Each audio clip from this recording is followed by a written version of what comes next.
My name is Mike, and this is the Hot Seat. Hot Seat topic today, 9/11 first responders and cancer. 23 police officers were killed on the day of 9/11. In the decades since, the number of cops that have died from cancer is more than double that number. Before the 9/11 tragedy, an average of 6 NYPD cops filed claims for cancer-related disability each year. Around 12,000 men and women were dispatched to Ground Zero on September 11th. And a decade down the road, the number of annual cancer claims has nearly tripled. Today, there are 16 police officers each year in New York, well, around that number, that are applying for cancer-related disability insurance, and the statistic has some saying that it is more than a coincidence. In all, 297 cops that came to the scene of the September 11th terrorist attack in Lower Manhattan have been diagnosed with cancer since late 2001. 56 of them have passed away from the illnesses, and the average age of diagnosis is just 44 years old. That is unbelievable. Of the nearly 300 cases of cancer claimed by cops that survived 9/11, lung cancer is the most predominant, and that's obvious. Others, though, have suffered from rare varieties of the disease, including cancer of the bile duct, tongue, and nasal passage. The culprit, they say, was the cloud of debris that filled their lungs as they tried to secure the scene in New York City.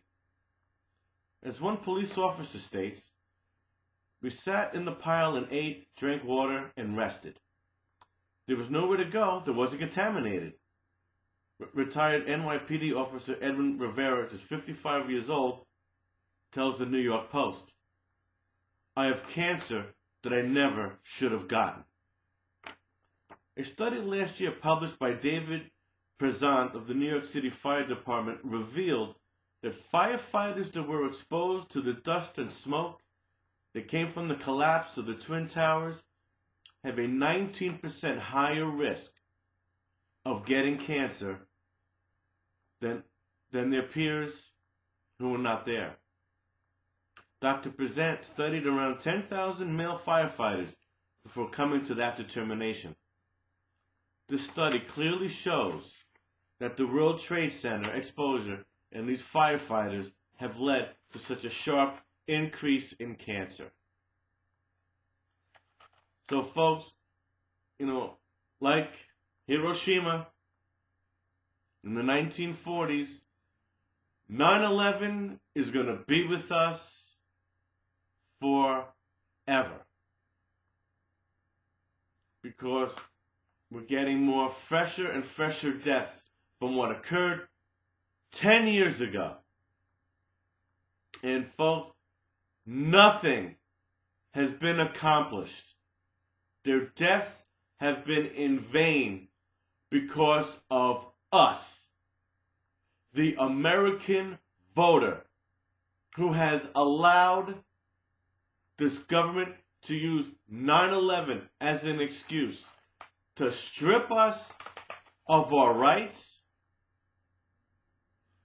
to bankrupt us with war after war after war that accomplishes nothing.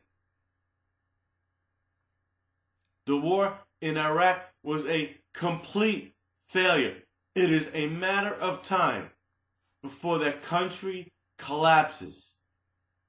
Afghanistan has been a stalemate, just like it was with the British and just like it was with the Soviets.